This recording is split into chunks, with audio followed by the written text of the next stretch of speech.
ஏன்னா இது மாதிரி சம்பவங்கள் தமிழகத்தில் நடக்கக்கூடாது என்பதில் உங்களைப் போலவே எனக்கும் பெரிய கோபமும் ஆதங்கமும் எதிர்பார்ப்பும் இருக்கிறது. எனக்கு இந்த மாதிரி நம்ம குழந்தைகள் நம்ம வீட்டில இருந்து ஒரு 20 அடி தள்ளி விளையாட விட முடியாம இருந்துச்சுன்னா அது நல்ல தமிழகமாக இருக்க வாய்ப்பே இல்லை. அதை மாற்ற வேண்டும். அதை நீங்களும் மாற்றணும். இந்த தேர்தலில் இப்போ எங்களுக்கு இது வசதியாக இருக்குங்கிறதுக்காக வரல. இது எந்த நேரத்தில் வந்திருந்தாலும் நான் வந்திருப்பேன். இந்த மாதிரி ஒரு அசம்பாவிதம் நடந்தது என்றால் இது இனிமே நடக்காமல் இருக்கிறதுக்கு நாம எல்லாம் எல்லா குழந்தைகளையும் நம்ம குழந்தைகளாக பாதுகாக்கணும்.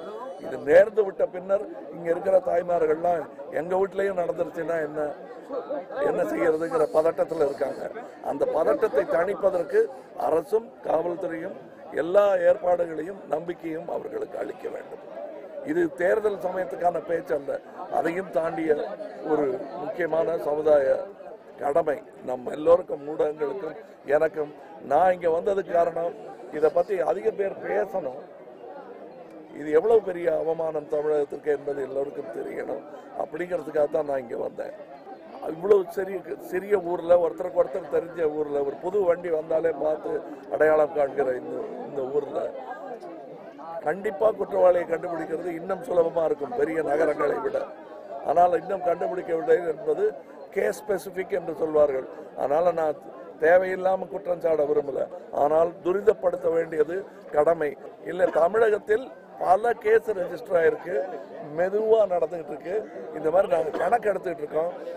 அதுல தமிழகம் குழந்தைகள் பால் இருக்கும் குற்றங்களில் அதாவது அது உயர்ந்த இடம்னு சொல்ல முடியாது, அதிகமான குற்றங்கள் நடக்கும் இடம் தமிழகமாக இருக்கிறது என்பது ஒரு கணக்கு காட்டுது. அது சரிதானாங்கிறத பார்க்குறேன். அது சரியாக இருக்கக்கூடாது, தவறான கணக்காக இருக்கணும்னு தான் நான் ஆசைப்படுறேன். ஆனால் அது இல்லை, அதுதான் நிஜம்ங்கிற மாதிரி தகவல்கள் வந்துகிட்டு இருக்கு. இல்லை, அரசு மெத்தனமாக இருக்கிறதுன்னு தான் மேலிருந்து சொடக்கினா தானே வேலை நடக்கும். இது இவங்க எத்தனையோ நல்ல அரசுகள் போது இதே போலீஸ்காரங்க தானே இருந்தாங்க. அரசு மெத்தனமாக இருக்கிறது, எல்லா துறைகளிலும் ஊழல் இருக்கிறது என்பதை சுட்டிக்காட்ட இது ஒரு சந்தர்ப்பமாக எடுத்துக்கொள்ள வேண்டாம். இது ஊழல் அரசாங்கம் என்பதில் ஒரு விதமான சந்தேகமும் கிடையாது. ஆனால் இது நமது குழந்தை, நமது குடும்பம். இவங்க எந்த ஊர்ல இருந்தாலும் எவ்வளவு சின்ன வீட்டில் இருந்தாலும் அது நம்ம குடும்பம் தான். அதை அப்படி நினைச்சாதான் இந்த சமூகம் உருப்படும்.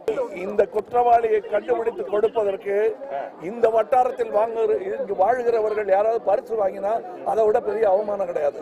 அந்த பரிசு வேணான்னு சொல்லிட்டு குற்றவாளியை காட்டி கொடுப்போம். நான் இப்ப அழுத்தம் கொடுப்பதற்காக தான் ஐஜி கிட்ட ஒரு அப்பாயின்மெண்ட் கேட்டேங்க. அவர் தேர்தல் வேலையா சுத்திட்டு இருக்காரா? நான் என்ன வேலையா இருக்கேன்னு எனக்கே புரியல.